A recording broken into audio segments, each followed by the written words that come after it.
Hello à toi qui regarde cette vidéo. Donc j'imagine que si tu m'as demandé le lien ou que tu as cliqué dessus, c'est que tu es intéressé par la prise de muscle sans prendre trop de gras. Donc c'est parti pour cette vidéo et comment j'ai mis tout ça en place à titre personnel. Donc pour commencer, je vais me présenter. Je m'appelle Charlotte, j'ai 39 ans, je suis coach sportive en ligne. Je suis également monitrice de judo depuis plus de 20 ans, spécialisée plutôt pour les enfants/ados. J'ai plusieurs formations. J'ai une formation de maîtrise de judo, j'ai fait la formation Bayesian France et la formation Young Trainers. À côté, je fais toujours plein de formations, que ce soit des webinaires ou des formations en présentiel, où je lis énormément. Voilà. Je continue toujours à me former, c'est ce qui est à mon avis très très important. Ce qui concerne mon parcours, donc j'ai pratiqué beaucoup de judo et du jiu-jitsu brésilien, assez haut niveau pour le jiu-jitsu brésilien, judo au niveau national, fait beaucoup de compétitions, donc c'est des sports à catégorie de poids, donc c'est toujours un petit peu délicat. Surtout au moment où j'ai arrêté la compétition et je m'entraînais notamment beaucoup moins. Je passais de deux entraînements quasiment par jour à un ou deux entraînements par semaine. Ce qui fait que je continue à manger ce que je mangeais. J'ai pris évidemment beaucoup de poids. Et c'est à partir de là aussi que j'ai remis pas mal de choses en question, que j'ai fait des formations. Et suite à ça, je me suis dit, je vais faire coach en ligne, je vais aider aussi pour les judokas. Puis finalement, j'aide beaucoup plus de monde que prévu, et ce qui est fort agréable. J'ai pris du poids, du coup j'ai eu un déclic. C'est à partir de là que j'ai fait une première sèche, on va dire plutôt, pas vraiment une première sèche, mais en tout cas une grosse perte de gras. J'ai perdu quasiment 10 kilos, enfin j'ai dû perdre bien 10 kilos en 7 mois, quelque chose comme ça.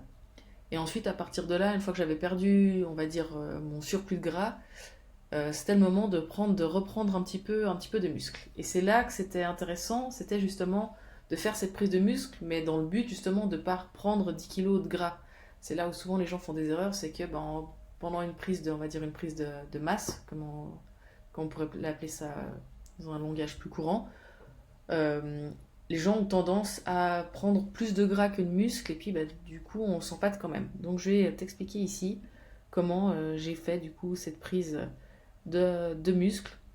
Donc là ici on peut voir justement, ça c'était après ma première sèche on va dire, et puis là ma deuxième sèche une fois que j'avais pris du muscle, donc on voit du coup vraiment bien ici au niveau des épaules que ça a changé, j'avais pris des cuisses et là je fais le même poids.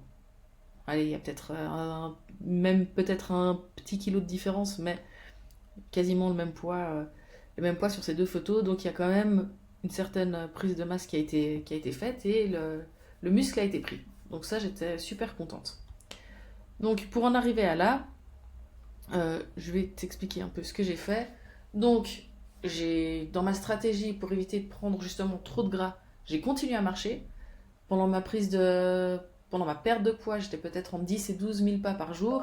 Là, j'ai continué à garder mes 10 000 pas par jour. Ça, je me suis fixé pour me faire une petite dépense, pour continuer à bouger et rester active, pour que mon métabolisme reste active. J'ai continué à aller au fitness, j'ai gardé mes séances, j'ai toujours fait mes 3 séances que je tournais 2 par semaine, j'allais toujours 2 fois par semaine faire mes séances.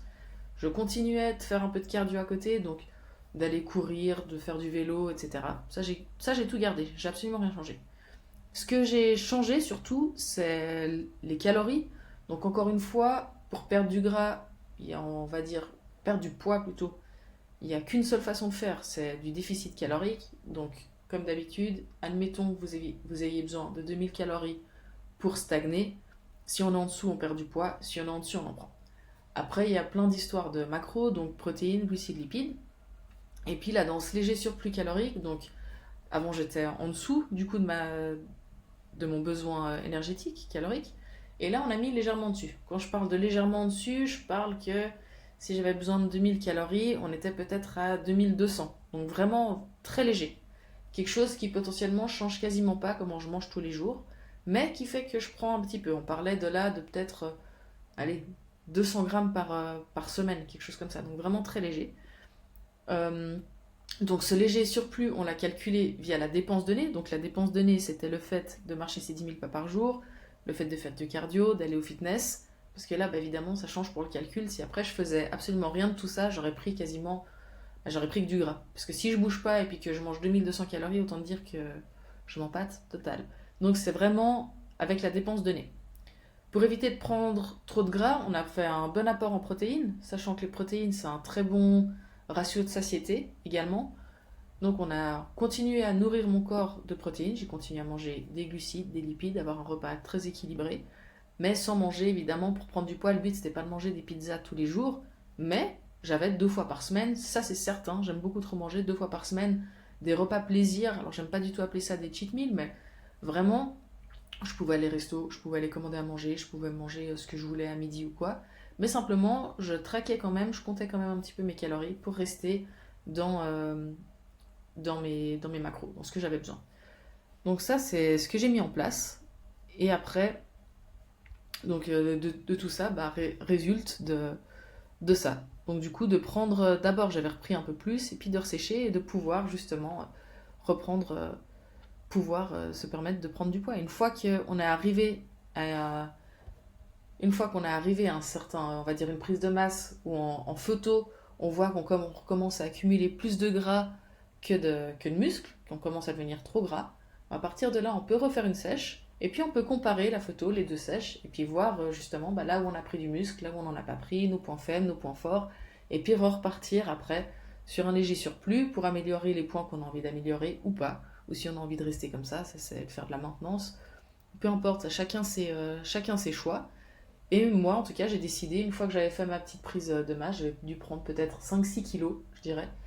Je me suis dit, allez, là, c'est bon, je recommence à me sentir un peu trop lourde. Je me sentais pas bien, j'arrivais pas de nouveau. Je sentais que pour aller courir et tout ça, ça commençait à être un petit peu compliqué. Donc j'ai refait une sèche. Et puis voilà, comme je montrais avant, ça c'est le résultat de la deuxième sèche. Donc on voit, voilà, on voit nos points, on voit les points forts, on voit les points faibles. Et à partir de là, c'est parti. J'ai eu un cas client, typiquement un ancien élève du judo, donc Kieps, qui lui a toujours été très très sec et très mince. Il complexait même peut-être, probablement, d'être un peu mince et de ne pas réussir à prendre du poids. Et suite à un appel avec lui, on s'est rendu compte qu'il en fait mangeait vraiment pas du tout assez par rapport à tout ce qui bougeait et tout ça. Et en fait, c'était pour ça qu'il prenait pas du tout de poids. Et on a mis en place une stratégie pour qu'il ait l'impression, pas spécialement de manger plus, parce que c'est pas quelqu'un forcément qui aime manger, mais on a mis en place des stratégies pour qu'il puisse prendre du poids gentiment. Et puis résultat, bah, il a quand même pris 10 kilos je pense en 6 mois, quelque chose comme ça.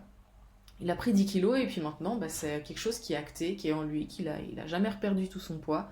Et puis il est comme ça, et puis ça n'empêche pas actuellement de boire des bières, de sortir, et il ne prend plus de gras parce que maintenant il a compris comment son corps fonctionnait. Et encore une fois, le but d'un coaching, c'est pas d'être avec moi, avec un autre coach toute votre vie, mais c'est justement d'être guidé, de devenir autonome, de comprendre comment votre corps fonctionne, comprendre, de trouver quelque chose auquel, un programme auquel vous adhérez. Et ça, c'est vraiment un des points le plus important, c'est vraiment l'adhérence au programme, pour que ça vous semble facile, que ce ne soit pas une contrainte, et que du coup, vous preniez du plaisir dans ce que vous mangez et dans ce que vous pratiquez. Donc si tout ça évidemment t'intéresse, tu te reconnais dans tout ça et que tu sens que ça pourrait t'apporter quelque chose, tu peux venir sans aucun souci, venir me parler en DM sur mon compte Insta. On peut soit échanger tes problématiques par message, ou on peut évidemment fixer une consultation qui est totalement gratuite, qui n'engage à rien, pour parler de tes objectifs. Si tout d'un coup tu me dis que tu veux prendre 5-10 kilos et que tu sais pas comment t'y prendre, on peut fixer une consultation pour que je t'explique ma façon de travailler. Et après on regarde si oui ou non, si on commence un job ensemble. Donc voilà, j'espère que cette vidéo t'aura plu. Encore une fois, n'hésite pas à venir me parler en DM sur Insta. Je serai très ravie d'échanger avec toi. Et ciao, bonne journée ou bonne soirée, dépend quand tu regarderas la vidéo.